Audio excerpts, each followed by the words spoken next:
Yeah, I started game developing fairly early. I played a lot of games like Commodore 64 and stuff. And when my dad bought us a Commodore 128, we started subscribing to this magazine that had like program lists in it.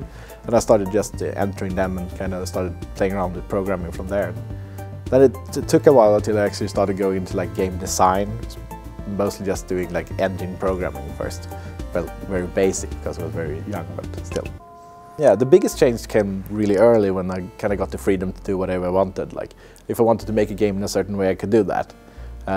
Then, as the game got more popular, I started like getting money and fans following me on Twitter, which is really cool. But I think the freedom is still the most positive change. I had this goal of where I wanted to take the game, and that was kind of the full release, which is kind of why we called it that.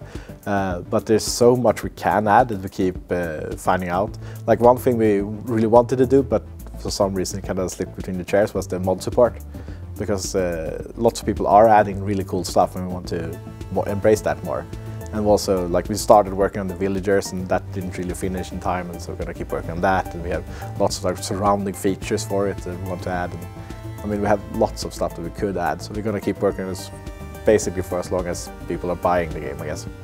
Yeah, the reason I added the endgame, or that I said we should add the endgame and then me and Jens did it, was because I want to avoid the situation where, like in you're playing SimCity and you build your city and you build it for a long time and you don't really have a purpose, you just throw in tornadoes or whatever.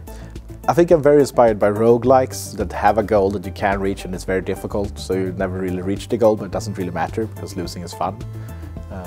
So for me, the kind of ideal way to play Minecraft is to play it in hardcore mode and never really beat the game. The ending text was written by Julian Go, I think his name is pronounced, Gog. I met him a couple of times before because he hangs around like indie game developers in Germany. It's a really weird piece on like I don't know, metaphysical stuff or whatever, and I really like stuff like that. I couldn't write it as well as he did, but it really fit the mood of just trying to have some kind of bizarre ending that didn't have to reflect what the player did, because I didn't want to undermine what the player did. The game is still about what the player did, but then have a comment on playing a game at all was kind of interesting to have there. And the fact that it's 9 minutes and 45 seconds just make it better. We haven't really thought about which features we're going to add after this, because we're so focused on just doing this like full or final or yeah, the game release kind of.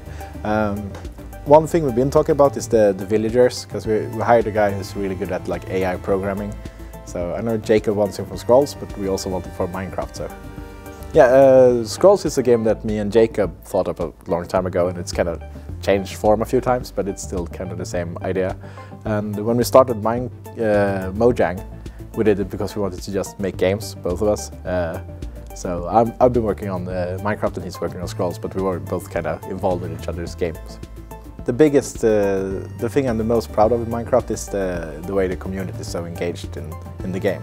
Like we have like the biggest game-related subreddit, which is really awesome.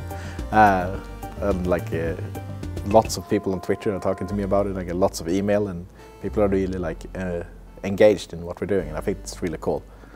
Yeah, I think the best advice I can give everyone is don't listen to advice. But if you are going to listen to advice, then making sure you actually do something is a good advice. If you just sit around planning something and not doing it, you're not actually gonna get anywhere.